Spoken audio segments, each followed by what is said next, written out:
இப்போ ஜனநாயகனுக்கு தொடர்ந்து அப்டேட் வந்துகிட்டே இருக்குன்னு சொல்கிறாங்க. என்னவா இருக்குது சார்? இல்லை, அடுத்தடுத்து உங்களுக்கு சிங்கிள் வரணும், அதுதான் இப்போதைக்கு உள்ள அப்டேட்டுங்கிறது. ஏன்னா இப்போ டிசம்பர் 27 ஆடியோ லான்ச்சுன்னு அவங்க ஃபிக்ஸ் பண்ணிட்டாங்க. அதுக்கு இடையில படத்தில் இருக்கிற சாங் எல்லாத்தையுமே நீங்கள் விட்டு தான் ஆகணும். 1 hour 2 சாங்கையும் ஹோல்ட் பண்ணிவிட்டு பேலன்ஸ் அவங்க விட்டு தான் ஆகணும். அதுதான் வரும்னு நினைக்கிறேன். ஏன்னா ட்ரெய்லரை பொறுத்த வரைக்கும் ஜனவரி 1 அப்படிங்கிற மாதிரி அவங்க ஃபிக்ஸ் பண்ணியிருக்காங்க. ஜனநாயகனுக்கு தொடர்ந்து சிக்கல் வந்துக்கிட்டே இருக்குன்னு இப்போ என்ன புதிய சிக்கல்? அதாவது வியாபாரத்தில் ஏற்பட்ட ஒரு சிக்கல் தான். அதாவது என்னன்னா விஜயனுடைய கடைசி படம், அதனால் இதில் ஒரு ஜாக்பாட் அடிச்சிடணும், இந்த ஜாக்பாட் எதிர்காலத்தில் நமக்கு கிடைக்காதுங்கிறது அவங்களுக்கு தெரியும். அதனால் தமிழ்நாடு தியேட்டர்களை வாங்குவதற்கு கிட்டத்தட்ட 23 பேர் போட்டி போட்டாங்க.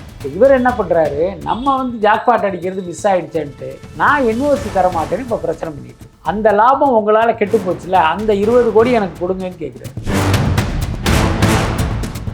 சன் டிவி கண்டிப்பாக ஜனநாயகன் ப்ராஜெக்டுக்குள்ளே வரமாட்டாங்க, அதுதான் முக்கியமான விஷயம். நம்ம ஏற்கனவே பல பேட்டிகளில் சொன்னது தான், ஜனநாயகன் படத்தினுடைய சேட்டலைட்டு இன்னமும் விலை போகாமல் இருப்பதற்கு காரணமே இதுதான். அதனால இந்த படத்தை நம்ம என்கரேஜ் பண்ணக்கூடாதுங்கிற டிசிஷன் ஏற்கனவே அவங்க எடுத்துட்டாங்க. இன்னும் இதனுடைய சேட்டலைட் முடியலை. அந்த சேனல் ஒருவேளை இல்லை எங்களுக்கு அதையும் கொடுத்தீங்கன்னா நான் இவ்வளோ ரூபா தர்றேன் அப்படின்னு சொன்னால் ஒருவேளை கொடுப்பதற்கு வாய்ப்பு இருக்குது. பாலிவுட்டுக்கே தனுஷை எழுதி கொடுத்த மாதிரி தொடர்ந்து அங்கேயே தான் சுற்றிக்கிட்டு இருக்காரு. இல்லை, தனுஷுடைய வளர்ச்சியெல்லாம் நம்ம இப்போ நினைத்து பார்க்க முடியாத ஒரு வளர்ச்சி, ஒரு உயரம் தான். அது இப்போ என்னை போன்றவர்கள் தனுஷுடைய ஆரம்ப காலமே தெரியும். அந்த சொல்லுவதோ இளமை படத்தில் அவர் நடிச்சுட்டு அந்த பத்திரிகையாளர் காட்சி தேவி ஸ்ரீதேவின்னு ஒரு தியேட்டரில் நடக்குது, அங்கே வர்றாரு. பத்திரிகையாளர்களை ஃபேஸ் பண்ண கூச்சப்பட்டுக்கிட்டு ஒரு செவத்து பக்கம் திரும்பி நிற்கிறார். இப்போ நம்ம ஹீரோன்னு சொன்னால் இவங்கெல்லாம் என்ன மாதிரி கிண்டல் பண்ணுவாங்களோ, அது அதிர்ஷ்டத்தில் விளைந்தது கிடையாது. அதுக்கு பின்னால் அவருடைய மிகப்பெரிய உழைப்பும் திறமையும் இருந்தது. எல்லாத்துக்கு மேலே அந்த டெடிகேஷன், அது ரொம்ப முக்கியம். அதாவது என்னென்னா, உங்களுக்கு ஒரு அசாத்தியமான திறமை இருக்குன்னு வச்சுங்களேன், எதாலையும் உங்களை வீழ்த்த முடியாது. அது அட்லிக்கும் பொருந்தும், தனுஷுக்கும் பொருந்தும்.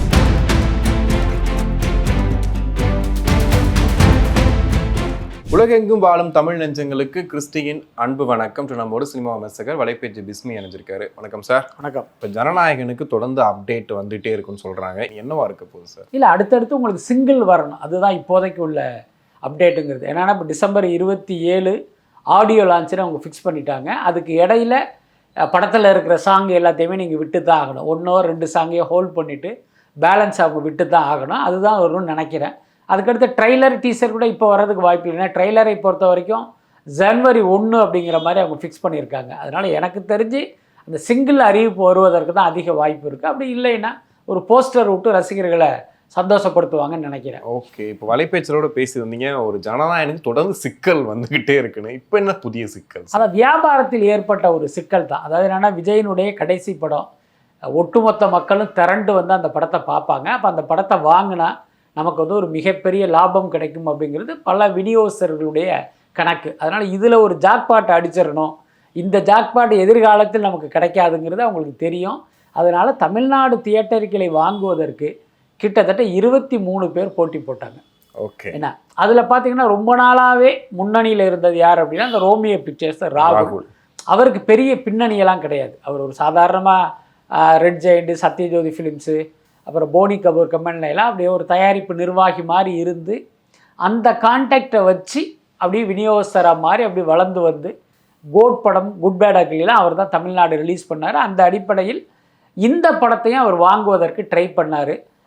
ஏஜிஎஸ், லலித், ரெட் ஜெயண்ட், இந்த மாதிரி பல பேர் போட்டி போட்டாங்க. அதில் ராகுலுக்கு கொடுக்குற மாதிரி அவங்க கிட்டத்தட்ட முடிவெடுத்துட்டாங்க. அதுக்கு என்ன காரணம் அப்படின்னா, மற்ற விநியோகஸ்தர்கள்லாம் அந்த படத்தை தமிழ்நாடு தியேட்டர்களை ஒரு விலை கொடுத்து வாங்கி ஒரு லாபம் வச்சு ஏரியா வாரியாக துண்டு போட்டு விற்கிற மைண்ட் செட்டில் இருந்தாங்க. அப்போ என்ன ஆகும்னா, ஒரு 100 கோடிக்கு ஒருத்தர் படத்தை வாங்கிட்டு அவர் ஒரு 25 கோடி ரூபா மார்ஜின் வச்சு 125 கோடிக்கு விற்கிறாருன்னு வச்சுக்குவோம். அப்போ ஒரு 6-7 பேர் ஒரு 125 கோடிக்கு அந்த படத்தை வாங்கியிருப்பாங்க. அப்போ அந்த படம் 250 கோடி கலெக்ட் பண்ணாதான் அந்த 125 கோடியே திரும்ப வரும். ஒருவேளை அது ஒரு 200 கோடி தான் கலெக்ட் பண்ணுறதா வச்சுக்குவோம். ஆனால் 200 கோடி கிராஸ்ங்கிறதே ஒரு மிகப்பெரிய சாதனை.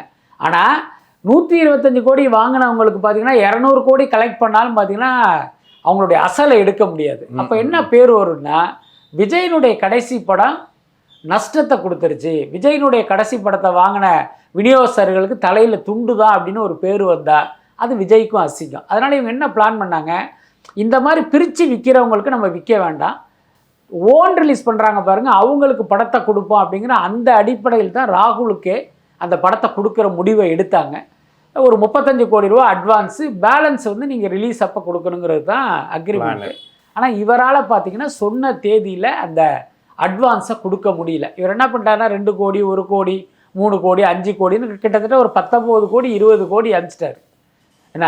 ஆனால் அந்த 15 கோடி அனுப்பலை. இன்னும் சொல்லப்போனால் அவங்க கொடுத்த கெடு முடிஞ்சு ஒரு 10 நாள் ஆகி இவரால் பணத்தை திரட்ட முடியல. அப்போ தான் அவங்க என்ன பண்ணுறாங்க, இப்போ ஒரு ஆள்கிட்ட கொடுக்கறதுல ஒரு ஆபத்தும் இருக்குது. நம்ம முதல்ல சொன்னது பார்த்தீங்கன்னா அதனுடைய ப்ளஸ்ஸு. மைனஸ் என்ன அப்படின்னா, ரிலீஸ் அன்னைக்கு வந்து திடீர்னு என்னால் அவ்வளோ காசு இல்லைங்கன்ட்டா என்ன பண்ண முடியும். அதெல்லாமல் நீங்கள் ரெட் ஜெயண்ட்டும் இங்கே களத்தில் இருக்காங்க. அவங்க நினச்சாங்கன்னு வச்சுங்களேன், தியேட்டருக்காரங்களுக்கு ஃபோனை போட்டு அட்வான்ஸ் கொடுக்காதீங்க அப்படின்னா யாரும் கொடுக்க மாட்டாங்க. இப்போ ராகுலால் பணத்தை திரட்ட முடியாது. அதனால இவங்க என்ன பண்ணாங்க, ஏரியா வாரியாக பிரித்து கொடுத்துருவோங்கிற முடிவு எடுத்து எல்லாருக்கும் பிரித்து கொடுத்துட்டாங்க. ஓகே. இப்போ இவர் என்ன பண்ணுறாரு, நம்ம வந்து ஜாக்பாட் அடிக்கிறது மிஸ் ஆகிடுச்சேன்ட்டு நான் என்ஓசி தர மாட்டேன்னு இப்போ பிரச்சனை பண்ணிகிட்டு இருக்காரு. ஓகே. அடுத்தவர் என்ன சொல்கிறாரு, இது வரைக்கும் பார்த்தீங்கன்னா ஒரு 20 கோடி ரூபா கொடுத்துருக்காரு. இப்போ அவர் மொத்தமாகவே படத்தை வாங்கி ரிலீஸ் பண்ணான்னா அவருக்கு ஒரு மினிமமாக ஒரு 20 கோடி ரூபா லாபம் கிடைக்கிறதா வச்சுக்குவோம். இப்போ இவர் என்ன கேட்குறாரு, அந்த லாபம் உங்களால் கெட்டு போச்சுல, அந்த 20 கோடி எனக்கு கொடுங்கன்னு கேட்குறாரு. ஓகே. அதாவது இவர் கொடுத்ததே 20 கோடி தான், அந்த 20 கோடிக்கு நஷ்ட ஈடாக இன்னொரு 20 கோடி கேட்குறாரு. ஸோ இப்படி ஒரு பிரச்சனை போயிட்டு இருக்கு. இப்போ லேட்டாக தான் ஆகும். ஆமாம். என்னன்னா இப்போ இவர்கிட்டேருந்து என்ஓசி வாங்கணும். அப்படி இல்லைன்னா இவர் கேட்குற ஏதாவது ஒரு ஏரியாவை அவர்கிட்ட கொடுத்துட்டு அந்த என்ஓசி அவர்கிட்டேருந்து வாங்கணும். ஆனால் கேவிஎன்னை பொறுத்த வரைக்கும் இவர் 20 கோடி கொடுத்துருக்காரு, 15 கோடி வேல்யூ உள்ள கேரளாவை அவர்கிட்ட கொடுத்துருவோம், பாக்கி 5 கோடி திருப்பி கொடுத்துருவோன்னு அவங்க நினைக்கிறாங்க. அதுக்கு வந்து இவர் ஒத்து வரல. ஓகே. இப்போ ஆடியோ லான்ச்சுக்கு வந்து 19,990 ரூபா நிறைய அட்வர்டைஸ்மெண்ட் போயிட்டே இருக்குது. இவ்வளோ கொடுத்து ஃபஸ்ட்டு போவாங்களான்னு கேட்டால் நீ ஜிடி ஹாலிடேஸே நொறுக்கிற அளவுக்கு இங்கே புக்கிங் வர போயிட்டுருக்கு. ஆனால் இந்த லைவ் டெலிகாஸ்ட்னு ஒன்று வருது சார், ஒரு லைவ் டெலிகாஸ்ட் பிளான் பண்ணியிருக்காங்க அப்படின்னு நிறைய பேர் போட்டி போடுறாங்க. குறிப்பாக சன் டிவியே பண்ணுறதுக்கு வாய்ப்பு இருக்குன்றாங்க. அதுக்கெல்லாம் வாய்ப்பு இருக்குது? சன் டிவி கண்டிப்பாக ஜனநாயகன் ப்ராஜெக்டுக்குள்ளே வரமாட்டாங்க. அதுதான் முக்கியமான விஷயம். நம்ம ஏற்கனவே பல பேட்டிகளில் சொன்னது தான், ஜனநாயகன் படத்தினுடைய சேட்டலைட்டு இன்னமும் விலை போகாமல் இருப்பதற்கு காரணமே இதுதான். எப்பயுமே விஜய் படம் அப்படின்னா முதல் ஆளாக அதை வாங்க வர்றதே சன் டிவி தான். ஆனால் இந்த படத்தை பொறுத்த வரைக்கும் இவர் கட்சி ஆரம்பிச்சிட்டாரு, திமுகவுக்கு எதிராக அரசியல் பண்ணுறாரு. அதனால இந்த படத்தை வந்து நம்ம என்கரேஜ் பண்ணக்கூடாதுங்கிற டிசிஷன் ஏற்கனவே அவங்க எடுத்துட்டாங்க. அல்லது திமுக மேலிடம் அவங்களுக்கு அப்படி ஒரு அறிவுறுத்தல் செஞ்சுருப்பாங்கன்னு நினைக்கிறேன். அதனால் அவங்கள பொறுத்த வரைக்கும் இதுலேருந்து விலகிட்டாங்க, நிச்சயமாக வரமாட்டாங்க. அதில் எந்த மாற்றமும் இல்லை. பட் அதே நேரம் இவங்க என்ன பிளான் பண்ணுறாங்க அப்படின்னா, இது ஏதாவது ஒரு ஓடிடி பிளாட்ஃபார்மில் இந்த ஆடியோ லான்ச்சை வந்து கொண்டு வர்றது ப்ளஸ் சேட்டலைட்லேயும் கொண்டு வர்றதுங்கிற மாதிரி ஒரு பேச்சுவார்த்தை போயிட்டுருக்கு. அதேமாதிரி எனக்கு தெரிஞ்சு இன்னும் வந்து இதனுடைய சேட்டலைட் வந்து முடியலை.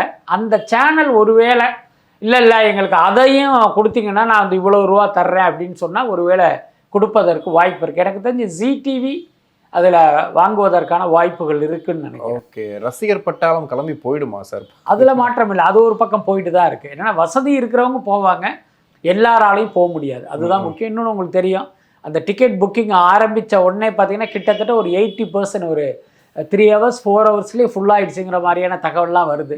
அதுக்கடுத்து பார்த்தீங்கன்னா ஜிடி ஹாலிடேஸ்க்குன்னு ஒரு குறிப்பிட்ட இருக்கைகளை அவங்க ஒதுக்கியிருக்காங்க. ஒரு கேலரியாக வச்சுக்கிட்டோம்னா ஒரு பார்ட் வந்து அவங்களுக்கு ஒதுக்கியிருக்காங்க. அதனால் ஜிடி ஹாலிடேஸ் மூலமாக போகணும்னு நினச்சா அவங்களுக்கு சுலபமாக அந்த டிக்கெட் கிடைக்கும். அதாவது அந்த வெப்சைட்டில் வந்து டிக்கெட் வந்து விற்று முடிஞ்சதாக இருந்தாலும் ஜிடி ஹாலிடேஸ் கோட்டாவில் போனீங்கன்னா உங்களுக்கு ஈஸியாக டிக்கெட் கிடச்சிரும். சார், பாலிவுட்டுக்கே வந்து தனுஷை எழுதி கொடுத்த மாதிரி தொடர்ந்து அங்கேயே தான் சுற்றிட்டு இருக்காரு. இப்போ படமும் ரிலீஸ் ஆகி போயிட்டுருக்கு. அங்கே போகக்கூடிய ஒவ்வொரு ஷோவுக்கும் போகிறதுமே ஒரு பெரிய விஷயமா பேசிகிட்டு இருக்காங்க. தனுஷோட வளர்ச்சி இல்லை, தனுஷுடைய வளர்ச்சியெல்லாம் நம்ம வந்து நினைத்து பார்க்க முடியாத ஒரு வளர்ச்சி, ஒரு உயரம் தான் அது. இப்போ என்னை போன்றவர்கள் தனுஷுடைய ஆரம்ப காலமே தெரியும். அந்த துள்ளுவதோ இளமை படத்தில் அவர் நடிச்சுட்டு அந்த பத்திரிகையாளர் காட்சி தேவி ஸ்ரீதேவின்னு ஒரு தியேட்டரில் நடக்குது, அங்கே வர்றாரு. அங்கே நாங்கள் படம் பார்த்துட்டு அப்படி வர்றோம், பத்திரிகையாளர்களை ஃபேஸ் பண்ண கூச்சப்பட்டுக்கிட்டு ஒரு செவத்து பக்கம் திரும்பி நிற்கிறார். என்னென்னா, இப்போ நம்ம ஹீரோன்னு சொன்னால் இவங்கெல்லாம் என்ன மாதிரி கிண்டல் பண்ணுவாங்களோ அப்படிங்கிற அந்த இதில் பார்த்திங்கன்னா எங்களையெல்லாம் ஃபேஸ் பண்ண பயந்துக்கிட்டுங்கிற ஒரு வார்த்தையை விட பார்த்திங்கன்னா ஒரு கூச்சப்பட்டுக்கிட்டு செவத்தை நோக்கி அப்படி திரும்பிக்கிட்டு இருந்தார். அப்போ நான் இன்டர்வல் அப்படி வெளியில் வர்றோம், நானும் எம்பி மணி அப்படின்னு ஒரு மூத்த பத்திரிகையாளர், நானும் ஒரு சரி டீ சாப்பிட்லாம் அப்படின்னு வர்றோம். எய்த்தாப்பில் கஸ்தூரி ராஜா நிற்கிறாரு. இவர் ஒன்று, என்ன கஸ்தூரி ராஜா பையன்தான் ஹீரோவா அப்படின்னு சொல்லிட்டு ஒரு சிரிப்பு சிரித்தார். அந்த சிரிப்போட அர்த்தம் எனக்கு தெரியும், ஆனால் கஸ்தூரி ராஜாவுக்கு தெரியலை அல்லது அவருக்கு புரியலை. ஓகே. உடனே அவர் ஆமாண்ணே என் பையன் தானே ஹீரோ தான் நிற்கிறான் அப்படின்ட்டு பிரபு அப்படின்னு கூப்பிட்டாரு. அப்போ அவருடைய பேர் வந்து வெங்கடேஷ் பிரபு. பிரபு அப்படின்னு கூப்பிட்டாரு. அப்போ தனுஷ் அப்படி திரும்பி அப்படியே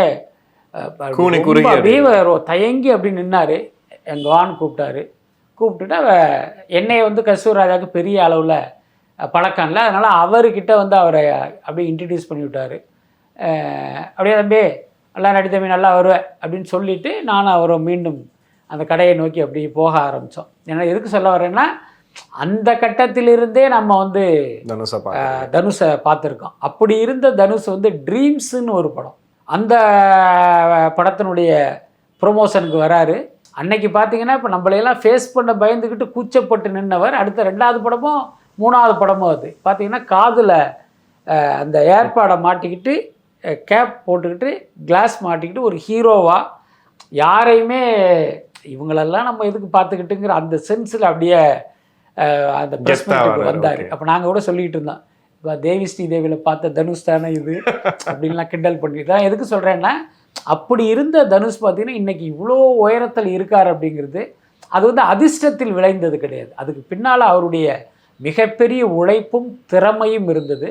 எல்லாத்துக்கும் மேலே அந்த டெடிக்கேஷன் அது வந்து ரொம்ப முக்கியம். ஏன்னா அவர் வயதை ஒத்த பல ஹீரோக்கள்லாம் இப்போது இந்த சினிமா நடிகன் அப்படிங்கிற அந்த லேபிளை தான் அவங்க வந்து என்ஜாய் பண்ணுறாங்க. புரியுதா இல்லையா?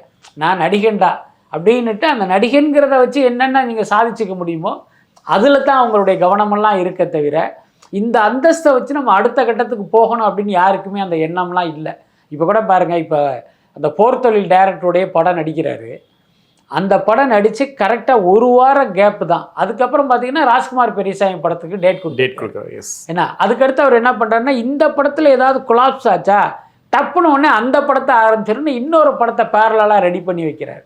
ஸோ அந்த அளவுக்கு பார்த்தீங்கன்னா அவர் பக்காவாக பிளான் பண்ணி தன்னுடைய லைனப்லாம் வச்சுட்டு உண்மையிலே ஒரு பெரிய விஷயந்தான். ஸோ அந்த உழைப்புக்கு கிடைத்த இடம் தான் இந்த இடம்ங்கிறது. அதுக்கடுத்து இன்றைக்கி வந்து ஒரு பேன் இண்டியா கல்ச்சர் உருவாயிடுச்சு. அது வந்து வியாபாரத்தில் வந்து ஒரு பெரிய அளவில் வந்து ஒரு தாக்கத்தை ஏற்படுத்துது.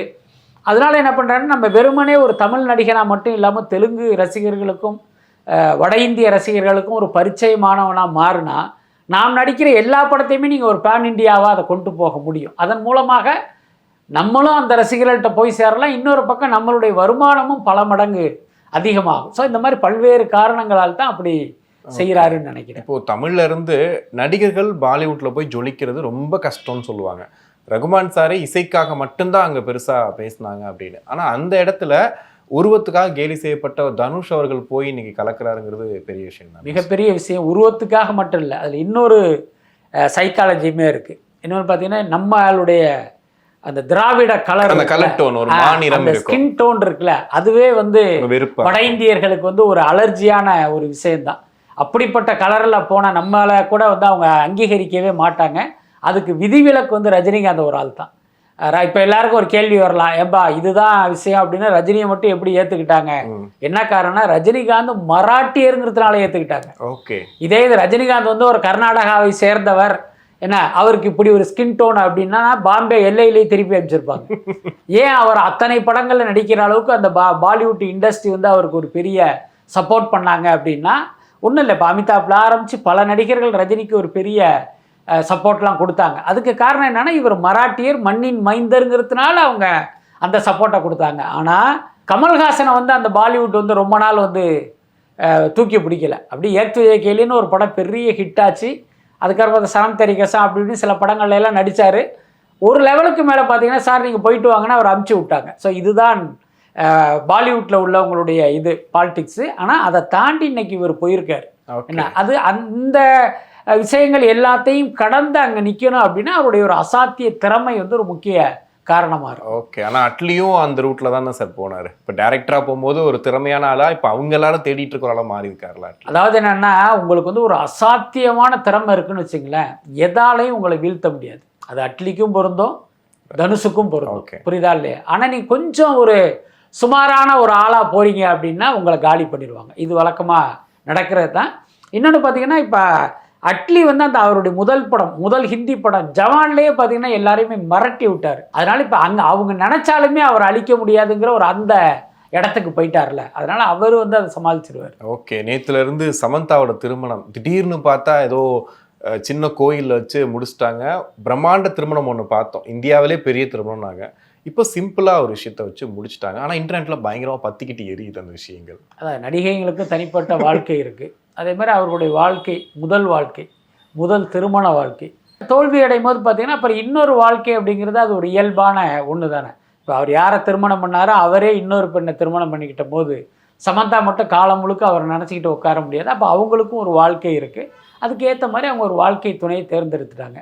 அதுக்கப்புறம் நீங்கள் சொன்ன மாதிரி முதல்ல ஒரு திருமணம் பிரம்மாண்டமாக நடந்தது, அடுத்த திருமணத்தையும் சிம்பிளாக பண்ணிங்க அப்படின்னா அதில் வந்து ஒரு பெரிய ஒரு உளவியல் காரணம் இருக்குது. என்ன காரணம் அப்படின்னா ஏற்கனவே அவங்களுடைய திருமணம் வந்து பிரம்மாண்டமாக நடக்கும்போது நீங்கள் அதே காட்சியை மீண்டும் நடிக்கிற மாதிரி இன்னொரு முறை அதே மாதிரி இருக்கிறது பார்க்குறவங்களுக்கு ஒரு மாதிரி இருக்கலாம், ஆனால் அவங்களுக்கு என்ன மாதிரியான ஒரு பெயினை கொடுக்குங்கிறதே நம்ம யோசிச்சிருக்கணும். ஸோ அதன் காரணமாக வந்து அந்த மாதிரி ஒன்றும் வேண்டாம், இதை நம்ம சிம்பிளாக பண்ணிக்குவோன்னு கூட அந்த முடிவை அவங்க எடுத்திருக்கலாம். But whatever it is, சமந்தாவுடைய இந்த முடிவை வந்து நம்ம அக்செப்ட் பண்ணிக்கணும். இது குறித்து கேள்வி, விமர்சனம், கருத்து இதெல்லாம் தேவையில்லைன்னு நினைக்கிறேன். ஓகே, நிறைவாக அந்த ராஜகுமாரன் அவர்கள் தொடர்ந்து கருத்துக்களை சொல்லிக்கிட்டே இருக்கார். விக்ரமுக்கு நடிக்க தெரியல, இவங்கெல்லாம் பெரிய ஹீரோவே கிடையாது அப்படின்னு. இதை எப்படி எடுத்துக்கிறது? ஒருவேளை இவர் இயக்குனரா ஒரு நடிகரா ஜொலிக்க முடியலன்ற அந்த விரக்தியா, இல்லை நம்ம பேசினா எல்லாரும் நம்மளை பார்ப்பாங்கன்றதுக்காக பேசுகிறாரா? இல்லை, அது ரெண்டுமே தான் காரணமாக நான் நினைக்கிறேன். எப்பயுமே சினிமாவில் பார்த்தீங்கன்னா அந்த தோற்று போனவர்களுடைய கூட்டம் ஒன்று இருக்கும். அவங்கக்கிட்ட நீங்கள் என்ன சூப்பர் படத்தை போட்டு காட்டினாலும் அதை நாராக கிழிப்பாங்க. புரியுதா இல்லையா? ஒரு பென்ஹர் படத்தை போட்டாலும் என்ன இவ்வளோ கேவலமாக இருக்கும்பாங்க. ஒரு டைட்டானிக்கை போட்டு காட்டினாலும் காரி துப்புவாங்க.